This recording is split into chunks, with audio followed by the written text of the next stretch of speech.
하나님의 말씀 하박국 3장 2절 우리 한 목소리로 같이 읽겠습니다. 하박국 3장 2절 같이 읽습니다. 시작. 여호와여, 내가 주께 대한 소문을 듣고 놀랐나이다. 여호와여, 주는 주의 일을 이 수년 내에 부응케 하옵소서. 이 수년 내에 나타내시옵소서. 진노 중에라도 긍휼을 잊지 마옵소서. 아멘. 부흥을 갈망하라, 부흥을 갈망하라는 제목으로 함께 하나님의 말씀 나누겠습니다. 믿음의 사람은 한결같습니다. 믿음의 사람은 어떻다고요? 한결같습니다. 예수 믿는 사람, 이 믿음의 사람의 그 전형적인 특징, 절대로 놓치지 않는 특징이 있어요. 동일하게 나타나는 특징이 있어요. 변함이 없습니다. 어떤 상황이든지 간에 똑같이 하나님을 사랑하고, 어떤 상황이든지 간에 교회를 사랑하고, 어떤 상황이든지 간에 사람을 사랑합니다. 여러분, 한결같은 믿음의 종들 될 수 있기를 주의 이름으로 간절히 축원합니다. 내 안에 믿음이 있다면 믿음이 없는 것과는 분명히 달라요.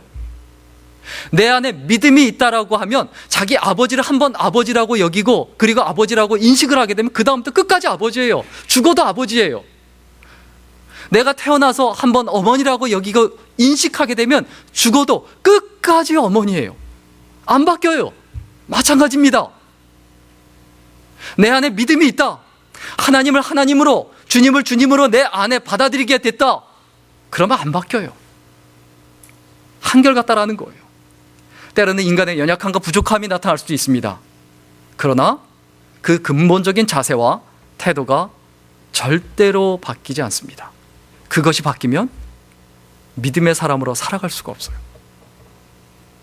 믿음의 사람으로 생존이 안 돼요. 하나님을 향한 마음이 바뀌었다. 믿음의 사람으로 생존이 안 돼요. 교회를 향한 마음이 바뀌었다. 사람을 향한 마음이 바뀌었다. 믿음의 사람으로서 생존이 안 됩니다. 이 부분을 좀 이해하도록 하기 위해서 좀 예를 들어서 설명하고 싶은데, 사진을 좀 먼저 보겠습니다. 저게 뭐 사진이죠? 예, 굉장히 커 보이지 않으세요? 예. 커 보이지만 멸치입니다. 그렇죠? 자, 멸치가 생선입니까? 해물입니까? 멸치가 생선입니까? 해물입니까?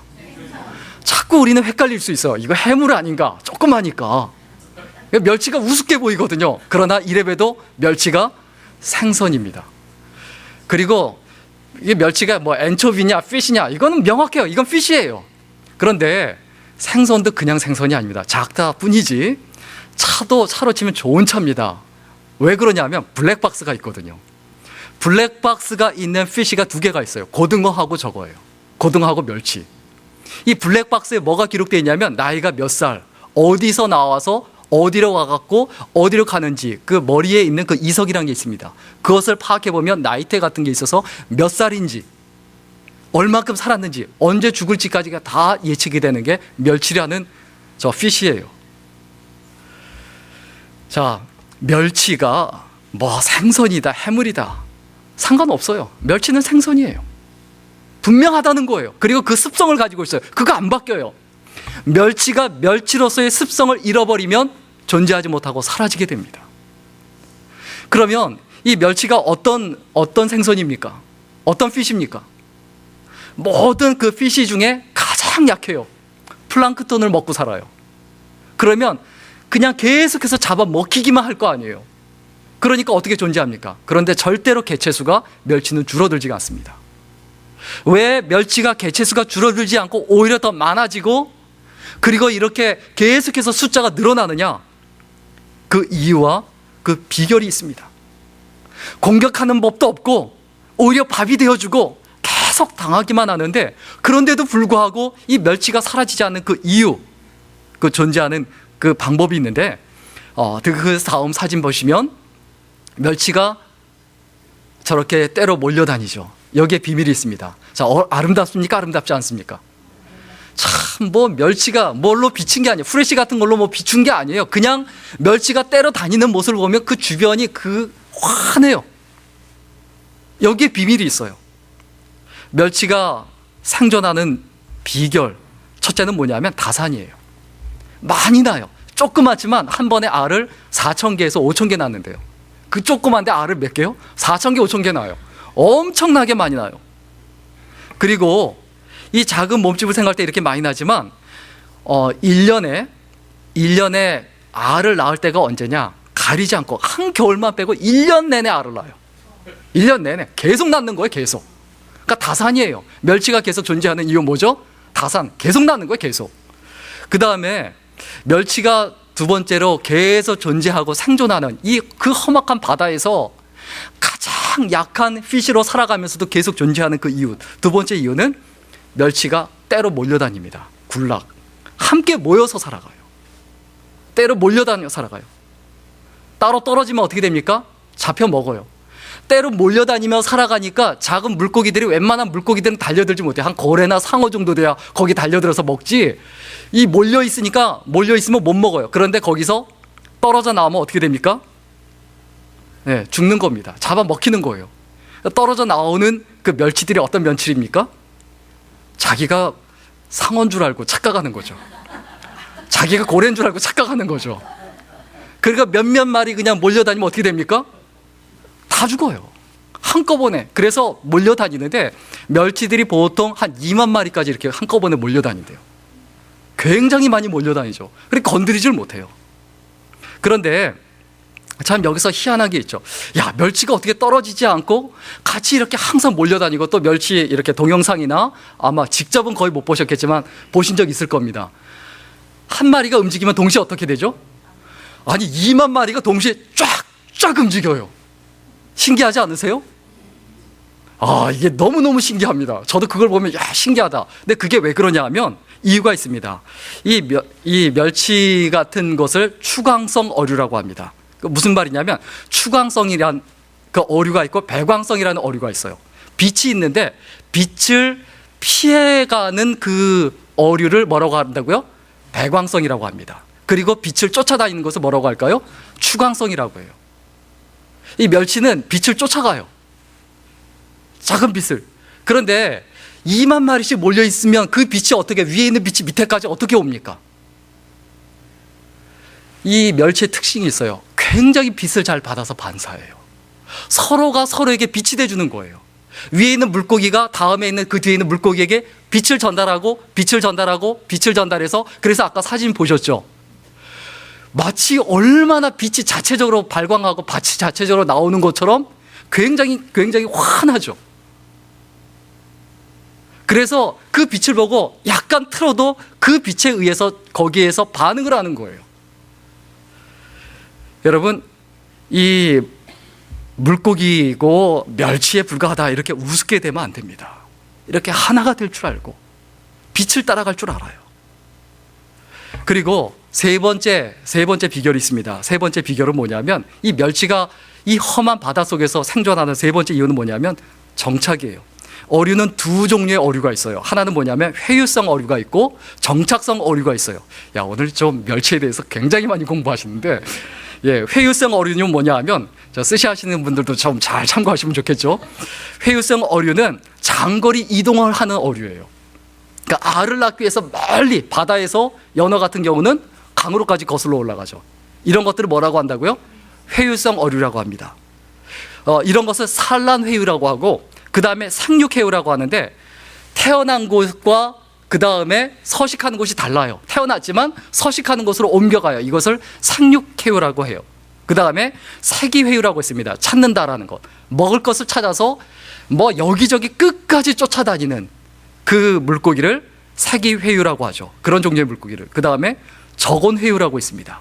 온도가 적절한 온도를 찾아서 장거리 이동을 하는 거예요. 계절에 따라서 겨울에는 여기 있다가 여름에는 이쪽에 있다가 이렇게 옮겨 다니는 회유성 어류가 있습니다. 그런데 멸치는 좀 논란이 좀 있긴 하죠. 회유성 어류냐, 무슨 정착성 어류냐. 그런데 사실 엄밀하게 말하면 멸치는 정착성 어류에 해당해요. 정착성 어류는 뭐냐면 근거리만 이동해요. 물이 항상 따뜻하고, 그리고 해변과 가까운데, 그렇게 멀지 않은 곳에 온도가 따뜻한데 거기에서 알을 잘 낳기 때문에 거기에서 근거리 이동만 하지 그렇게 멀리 이동을 하지 않아요. 그 멀리 이동을 하면 어떻게 됩니까? 다 죽어요. 여러분, 이와 같이 멸치가 살아가는데 이런 기본적인 습성이 있어요. 그 습성을 놓치면 어떻게 될까요? 다 죽죠. 우리 예수 믿는 사람도 똑같습니다. 예수 믿는 사람들이 험악한 세상에서 어떻게 존재하느냐? 그 존재하는 그 원인과 그리고 비결이 있다라는 거예요. 사실 우리가 고래이신 분들도 있을 수 있겠지만 고래에 해당하는 분들이 얼마나 있겠습니까? 대부분은 솔직히 우리 고백하죠. 저부터 기껏해야 멸치지. 세상에 나가서 우리가 얼마나 삽니까? 세상에 나가서. 그러면 멸치 같은 그런 나약하고 하찮은 존재지만 내가 이 험악한 세상에 생존해가는 비결은 뭐냐? 멸치처럼 어떻게 해야 됩니까? 다산 많이 낳아야 돼요. 무슨 얘기입니까? 열심히 전도하고 교회로 계속 인도해 줘야 돼요. 많이 낳아야 된다는 거예요. 여러분, 전도 많이 하는 주의 종들 될 수 있기를 주의 이름으로 간절히 축원합니다. 하나님 앞에 섰을 때 얼마큼 주께로 인도했느냐, 그거 보실 거예요. 그리고 두 번째 뭐냐 하면 험한 세상에서 이 크리스천들이 사는 법. 멸치를 생각하면 당연히 떠오르는 게 뭐죠? 모이는 거예요. 몰려 살아야 돼요. 자기 혼자 고래인 줄 알고 착각해서 야 그렇게 해보세요. 얼마 못 갑니다. 그 믿음 절대 유지 못합니다. 신앙인답게 절대 살아갈 수 없습니다. 여러분, 어둠의 일을 버리고 빛의 자녀답게 서로 모여야 돼요. 빛이 비치려면 모여야 합니다. 교회에 계속 모일 줄 알아야 돼요. 모이기를 패하는 사람들의 그 습관과 절대 같이 하지 말아야 합니다. 그 다음에 험한 세상에서 살아가는 그 비결, 정착입니다. 이 떠돌이 교회는 그 믿음이 절대 자라지 않습니다. 교회 옮길 때마다 다시 시작해야 돼요. 정착할 줄 알아야 합니다. 뿌리를 내리지 못하면 열매를 맺지 못합니다. 또다시 시작하고 또다시 시작해야 돼요. 떠돌이가 되면 끝이에요. 잡아먹히는 거예요. 떠돌이는 반드시 사단의 먹잇감이 됩니다. 제자 중에 두 종류의 제자가 있습니다. 첫 번째 제자는 유랑제자가 있어요. 유랑제자는 뭐냐 하면 한 곳에 정착해 있지 않고 여기저기 복음을 전하기 위해서 옮겨 다니는 제자를 유랑제자라고 합니다. 그리고 정착제자가 있습니다. 정착제자는 한 곳에, 한 교회, 한 지역에 계속 정착해 있으면서 그곳에서 신앙생활하는 제자를 정착제자라고 하는데, 오늘날 유랑제자가 누구냐? 목사와 선교사는 유랑제자예요. 목사 안수 받을 때 항상 권면을 받고 동일하게 받는 게 있어요. 3가지 준비해라. 설교 준비해라. 그 다음에 두 번째로 죽을 준비해라. 세 번째가 떠날 준비하라는 거예요. 하나님께서 보내시면 가는 거예요. 왜 그렇습니까? 목회자나 선교사는 어떤 제자입니까? 유랑제자예요. 그러나 성도님들은 어떤 제자입니까? 정착제자예요. 근데 자꾸 혼돈해요. 본인이 유랑제자인 줄 알고. 그 혼돈하시면 곤란합니다. 아, 나는 유랑제자야. 여기 가서 복음 전하고 땅끝까지. 그럼 선교사 되시든가 목회자가 되셔야죠. 여러분, 부흥이란 게 뭡니까? 이 부흥이란 게 뭡니까? 부흥이란 것은 내가 빛의 자녀로 살아간다는 거예요. 자, 멸치들이 어디에 반응합니까? 빛에 반응해요. 그 빛에 따라서 좌로 가고 우로 가고 그 모든 것을 결정을 해요. 자기가 존재하는 곳, 자기의 방향, 모든 것을 결정을 합니다. 우리들 자신도 똑같습니다. 빛이신 예수 그리스도께 반응해야 돼요. 빛이신 예수 그리스도를 따라가야 돼요. 예수께서 멈추시면 나도 멈춰야 돼요. 예수께서 가시면 나도 가야 돼요.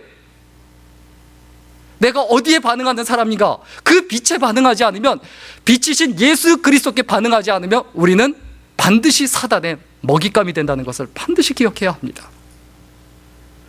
빛의 자녀라는 개념을 에베소서 5장에서 굉장히 잘 설명해 주고 있습니다.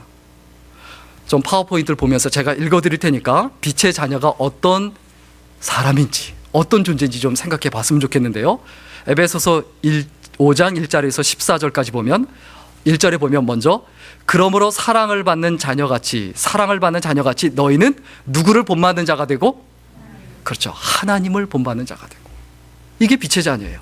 그 다음에 2절에 보면 그리스도께서 너희를 사랑하신 것 같이 너희도 사랑 가운데서 행하라. 그는 우리를 위하여 자신을 버리사 향기로운 제물과 희생 제물로 하나님께 드리셨느니라. 너희도 무엇 가운데서 행해라? 사랑 가운데서 행해라. 빛의 자녀의 특징이에요. 그 다음에 3절에 보면요, 음행과 온갖 더러운 것과 탐욕은 너희 중에서 그 이름조차도 부르지 말라. 이는 성도에게 마땅한 바니라. 음행과 온갖 더러운 것과 탐욕은 너희 중에서 뭐조차도 부르지 마라? 이름조차 떠오르지 말라는 거예요. 악은 모양이라도 버리라는 거예요. 빛의 자녀의 특징입니다. 빛과 어둠이 어떻게 같이 어울립니까? 절대 그럴 수 없습니다. 그 다음에 4절입니다. 누추함과 어리석은 말이나 희롱의 말이 마땅치 아니하니 오히려 어떤 말을 하라? 감사하는 말을 하라.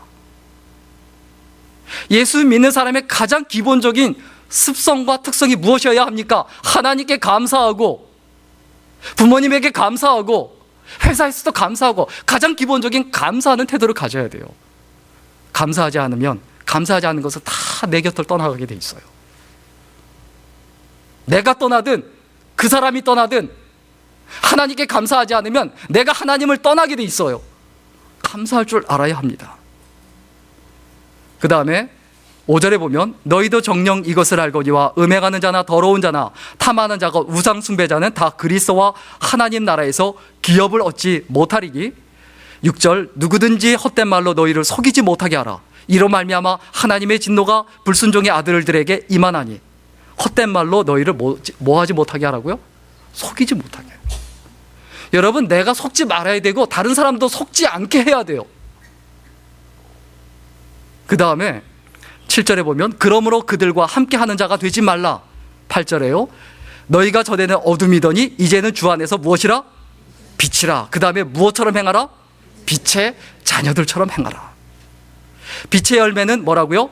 3가지. 모든 착함과 의로움과 진실함. 모든 착함, 의로움, 진실함.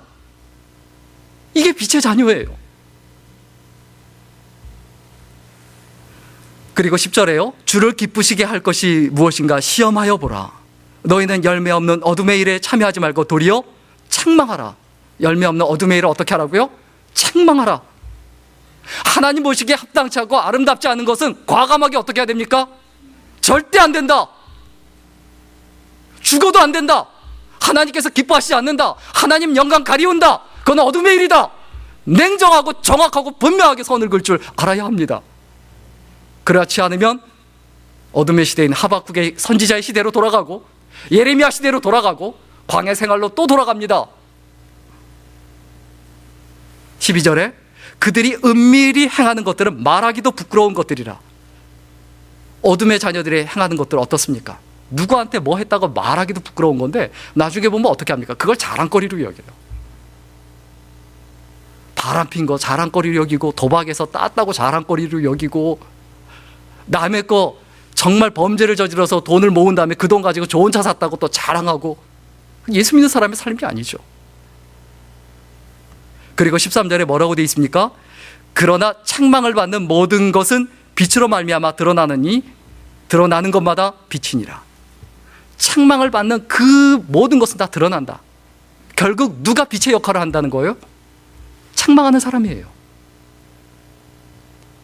그리고 14절에 그러므로 이르시기를 잠자는 자여 깨어 죽은 자들 가운데서 일어나라. 그리스도께서 너희에게 비추이시리라 하셨느니라. 우리 영혼이 잠을 자고 있으면 안 됩니다. 잠을 자고 있으면 이게 어두운지 밝은지 구분을 못해요. 그러나 영적으로 깨어있으면 어떻습니까? 밝은 것과 어두운 것을 반드시 구분합니다. 빛의 자녀로 반드시 행하게 되어 있어요.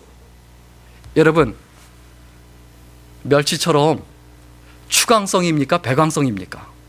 배광성 크리스천입니까? 추광성 크리스천입니까? 그렇죠. 빨리 적용이 돼야 되죠. 빛을 따라가는 크리스천이 돼야 되지, 빛을 배격해서 아주 심연에 깊은 바닷속에서 자기 혼자 저기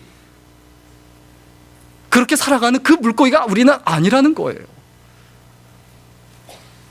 여러분, 진정한 부흥이 뭡니까?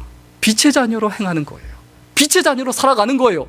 우리 성도님들이 숫자가 늘어나는 게 아니에요. 한 분 한 분이 빛의 자녀로 살아가게 되는 것, 어둠의 자식으로 살아가는 게 아니고 빛의 자녀로 살아가게 되는 것, 이것이 부흥이에요.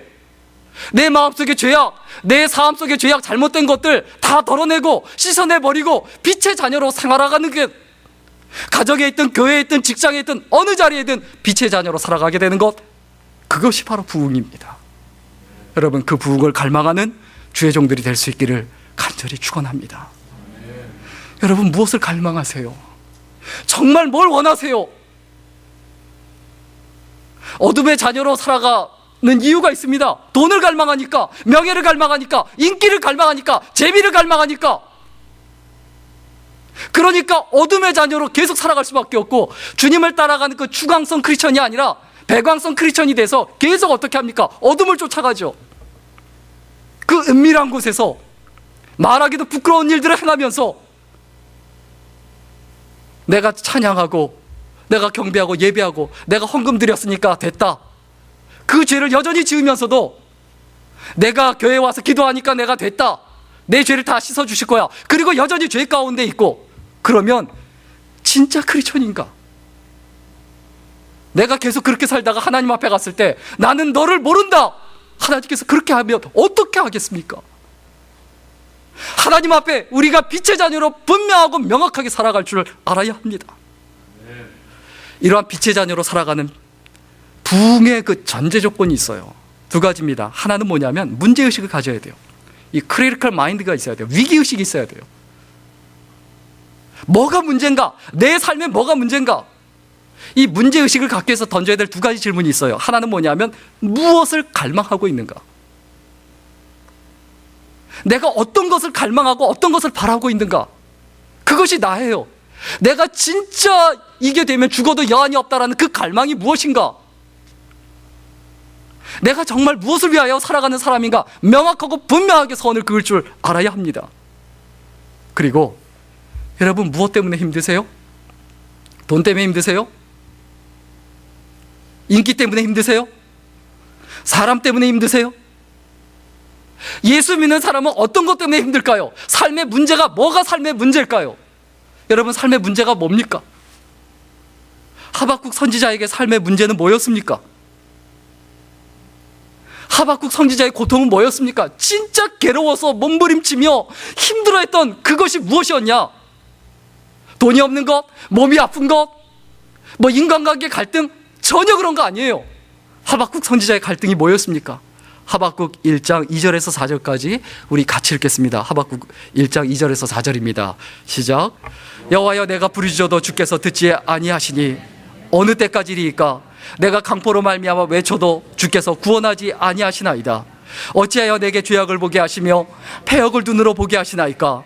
겁탈과 강포가 내 앞에 있고 변론과 분쟁이 있나이다. 이러므로 율법이 해이하고 정의가 전혀 시행되지 못하오니 이는 악인이 의인을 애워쌌으므로 정의가 굽게 행하여짐이니이다. 정말 힘들어했던 게 뭡니까? 하박국 선지자가 진짜 힘들어했던 것 하나는 뭐냐면 내적 부패예요. 이스라엘 백성들이 부패할 대로 부패했다는 거예요. 썩을 대로 썩었다는 거예요. 그 마음이 썩어서 문드러지고 냄새가 난다는 거예요. 하박국은 국가적인 부패와 그리고 국제적 위기의 시기에 기록된 성경입니다. BC 7세기, 지금부터 약 2700여 년 전의 이야기입니다. 유다 왕 중에 요시아 왕은 굉장히 훌륭한 왕이었습니다. 하나님을 정말 진심으로 섬기고, 그런데 그가 죽자 그의 아들 여호아하스가 왕이 됐습니다. 근데 여호아하스는 정말 악한 왕이었어요. 하나님 보시기에 합당치 않았어요.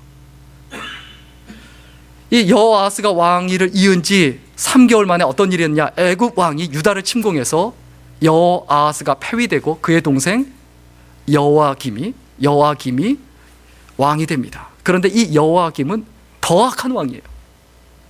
아주 사악하고 아주 비열하고 가난한 사람들을 정말 못 살게 하고 그 삶 속에 정의는 전혀 없는, 그리고 그런 세상을 만들어 놓으니까 그 가운데 살아남고 버티려면 어떻게 됩니까? 비열해지고 악해야 돼요. 그러니까 온 나라가 썩을 대로 썩었고 부패한 거예요. 왕이 속이니까 다 속이는 거예요. 그래서 열왕기하 23장 37절 열왕기서에 보면 여호야김이 어떠한 일들을 행했는지 그에 대해서 묘사하고 평가합니다. 열왕기하 23장 37절 같이 읽겠습니다. 열왕기하 23장 37절입니다. 시작. 여호야김이 그의 조상들이 행한 모든 일을 따라서 여호와 보시기에 악을 행하였더라. 누구 보시기에 악을 행했다고요? 여호와 보시기에 악을 행했다. 그리고 열왕기하 24장 4절 또 같이 읽겠습니다. 24장 4절입니다. 시작. 그가 무죄한 자의 피를 흘려 그의 피가 예루살렘에 가득하게 하였습니다. 여호와께서 사하시기를 즐겨하지 아니하시니라. 하나님께서 용서하실 수 없을 정도로 무죄한 자의 피를 흘리고 다른 사람을 억울하게 만들고 그리고 부를 축적한 사람이 바로 이 여호야김 왕이었어요. 여호야김은 하나님 말씀을 죽이는 선지자를 잡아 죽이고 하나님 말씀이 기록된 책을 불태워버렸습니다. 이러한 상황 가운데 있는데 이것만이 문제가 아니었어요.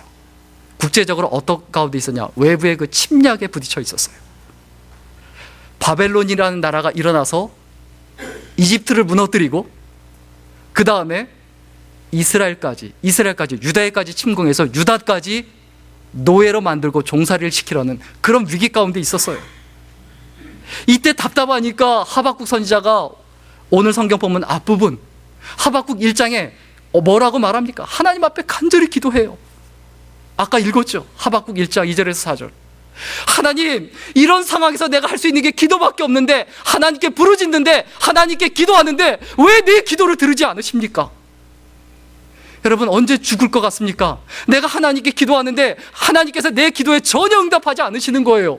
이스라엘 백성들 유다의 상황을 보면 풍전등화인데 언제 무너지고 언제 나라가 사라질지 모르는데 하나님, 당신의 백성입니다. 이 백성들, 이 민족이 사라지게 됐습니다. 내가 기도하지 않습니까? 근데 왜 내 기도를 들으지 않으십니까? 약한 사람들, 억울하게 수많은 사람들이 압제를 당하고 착취를 당하고 죽어가고 있는데 왜 불의한 사람들, 비열한 사람들은 저렇게 잘 살고 착한 사람들, 선한 사람들은 왜 이렇게 억울하게 못 살고 있습니까? 그때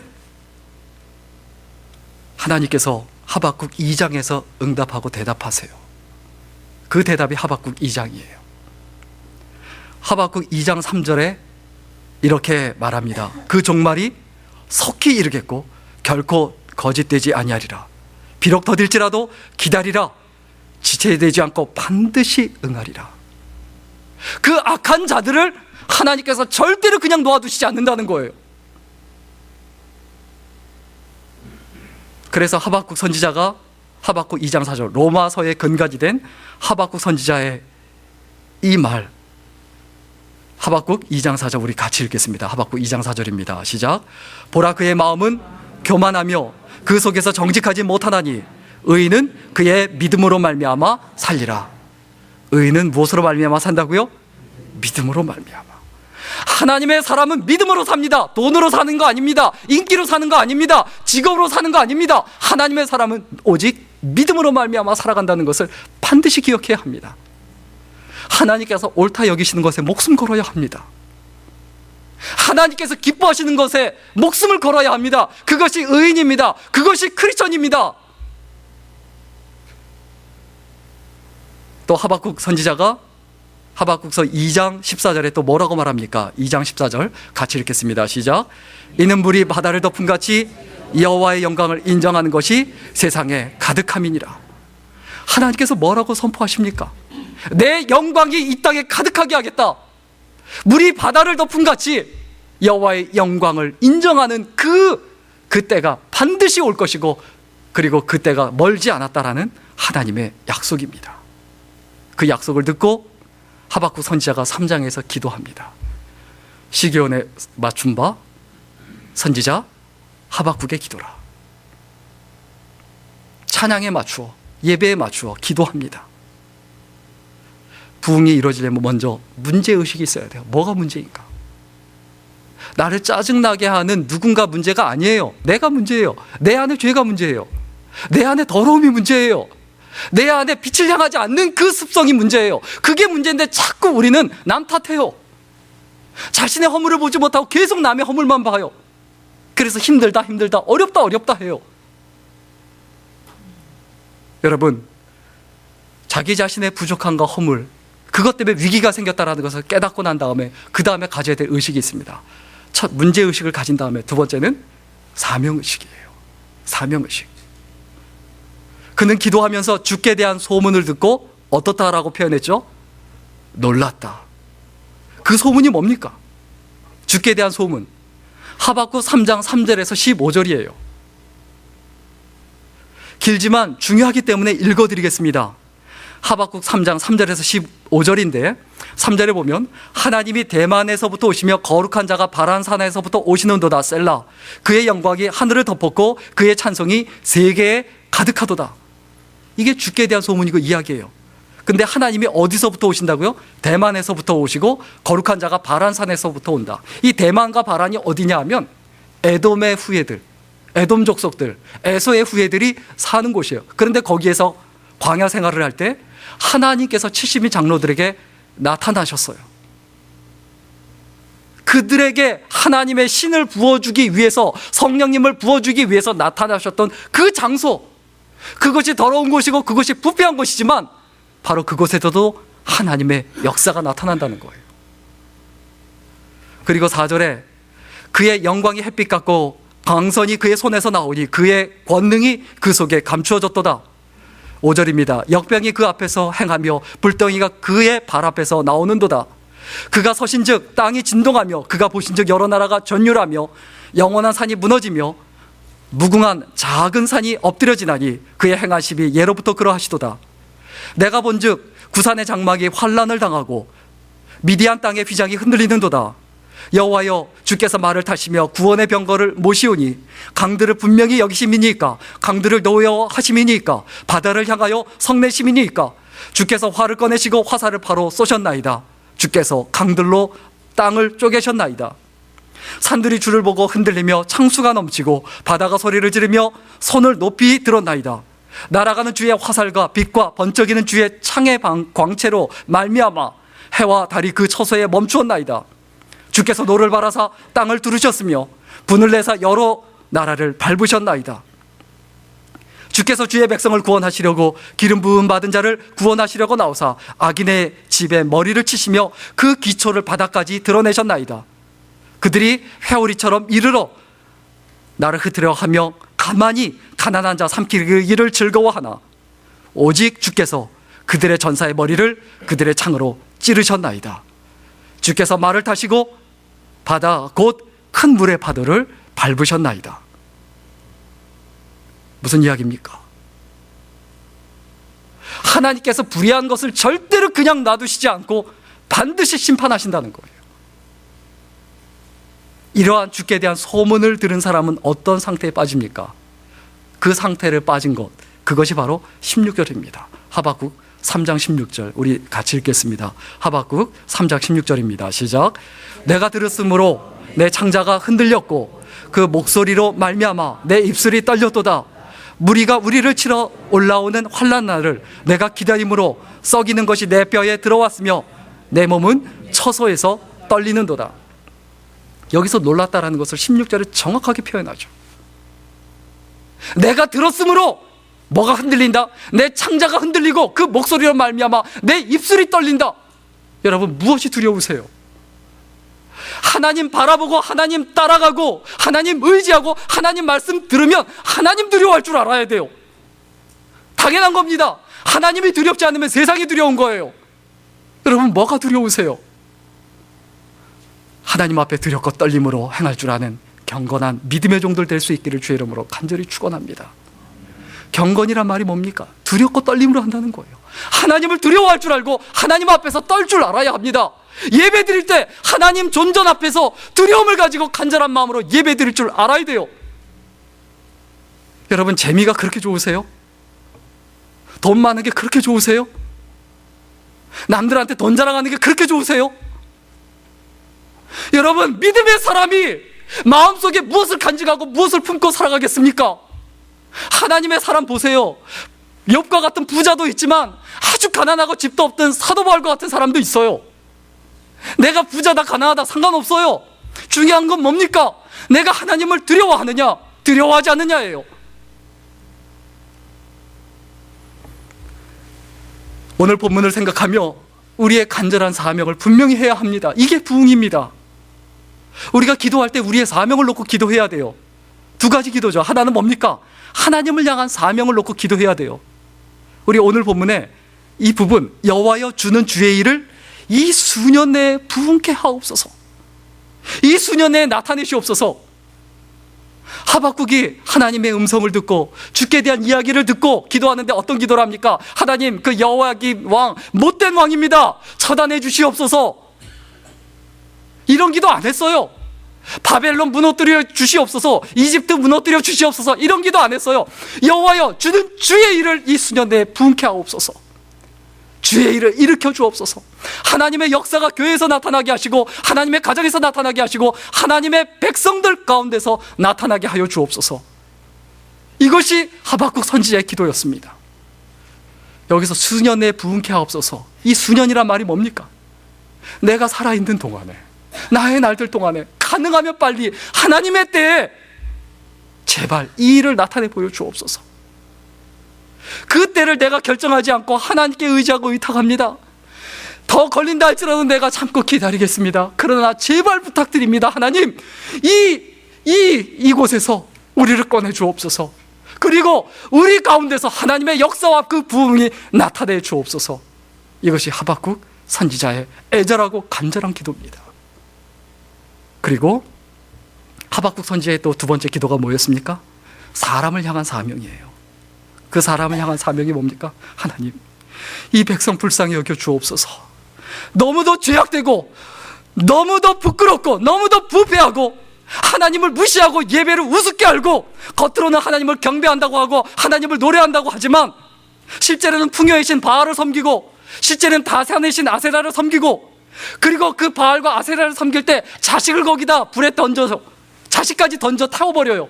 그게 바알과 아세라 신을 섬기는 그 당시 애굽 사람들의 풍습이었고 그 당시 고대 근동 지방에 사는 사람들의 풍습이었어요. 그대로 그것을 따라해요. 그러면서 성전에 나와서 예배드립니다.